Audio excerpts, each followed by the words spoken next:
Hey guys, it's Eshani, aka Total Makeup Junkie 101. So today we are going to be talking all about a brand new highlighter formula. It's not just a new product to me, but it's also literally a brand new formula to the market. Today we're going to be talking about the new Farsali Jelly Beam highlighter. This product is kind of different, kind of weird, but to be honest, I kind of really like it. Spoiler alert, I kind of really love this product, but today we are going to be doing a full review and demo showing you guys how this product works, how it applies. I'll give you guys my thoughts, let you know if I think anything is similar. So let's just jump right into the review. First and foremost, I purchased this product directly off the Sephora website. I've also seen it in Sephora stores, and you can also purchase this directly off the Farsali website. It retails for $40, which I have to say is very expensive. $40 for any highlighter. I mean, I don't even know the last time I paid that much for a highlight. This is what the box of the product looks like. On the back, you do have your directions for use as well as your ingredients. And then here's what the actual container of the product looks like. On the top, it is etched Farsali in this gold lid, which I think is gorgeous. It does also say Jelly Beam Illuminator here on the sides. The bottom of the jar does have a little label telling you guys the shade name. The shade is called Glazed. However, at this time, this is the only shade that's available. I wouldn't be shocked if Farsali expanded their shade range of this product soon. I really like the packaging. It's weighty, it's glass, it's nice and substantial. I think it's pretty. The top of the jar does twist off to reveal your actual product. I'm just shaking it up for you guys so you can see it really does look like kind of a liquefied jello. That's sort of the best way I would describe it. It's really funky, I do have to say. It doesn't really have any sort of scent, in case you guys were wondering. So I'm gonna go ahead and read you guys a description of this product and this formula directly off the Sephora website so we know what we're getting into. So what is it? It is a jelly highlighter that applies like a gel and sets like a powder for a high shine finish, concentrated pigmentation,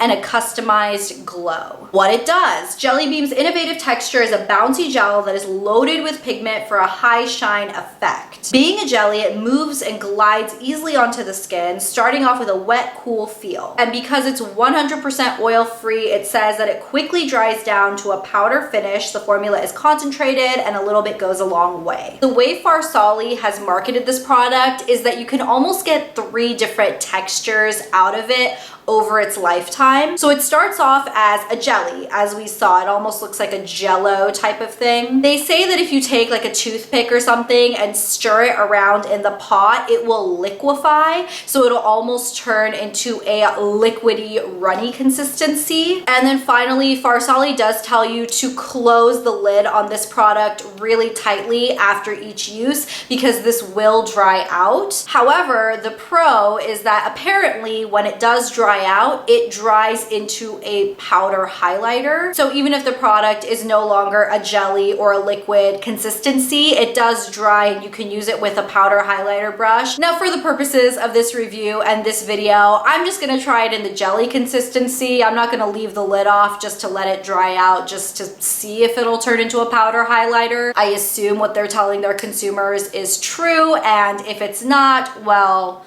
we will have yet another makeup debate, makeup controversy in the world. So here we have a swatch of the Farsali Jelly Beam highlighter in the shade Glazed. This shade is described as a frosted champagne, and I do think it is very accurate to that representation. You can see how bright and metallic and pigmented this product is. Because this shade in particular doesn't have a chalky or a white base to it, I do feel like multiple skin tones, probably most skin tones, could pull this shade off. Jumping right into the demo portion of this video, I decided to demo this product in 2 different ways. Firstly, on one side of my face, I decided to go in with the way that they describe to use it. They do say that the key is to swipe it on with the finger instead of dotting and blend. So I just went right into the product with 2 fingers. I used whatever was on the lid, and then I just started swiping it and blending it across my cheek. As you can see, when I first swiped it on, on, I got a little scared. I definitely thought I applied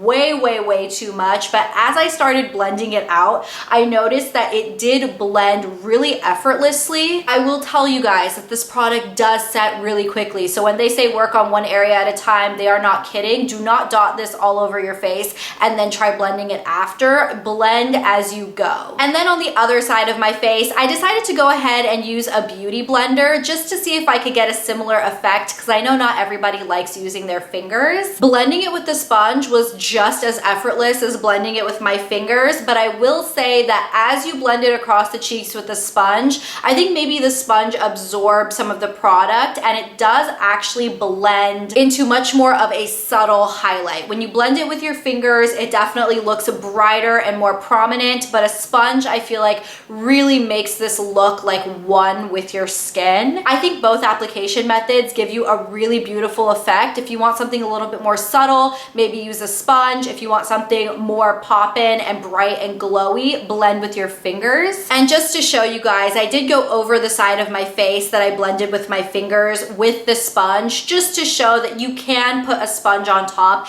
and really blend that in effortlessly and give it more of a subtle highlighted effect. I have to say that the novelty of this product definitely lies within its unique formula. I've never seen any formula like this, at least not from a brand that you can get at a mainstream location like Sephora or something. The idea of a jelly highlighter kind of got me thinking, where have I heard that word before? And that word has come up multiple times with the Estee Lauder Powder Gelée highlights, or like the MAC Extra Dimension skin finishes. These start off as a jelly consistency that is then baked or dried out to produce this super metallic powder. And it kind of got me thinking, when Farsali said that this product, if it were to dry out, if you were to accidentally leave the lid off, or over time as it just naturally dries out, it basically turns into a metallic powder highlighter. I'm kind of wondering,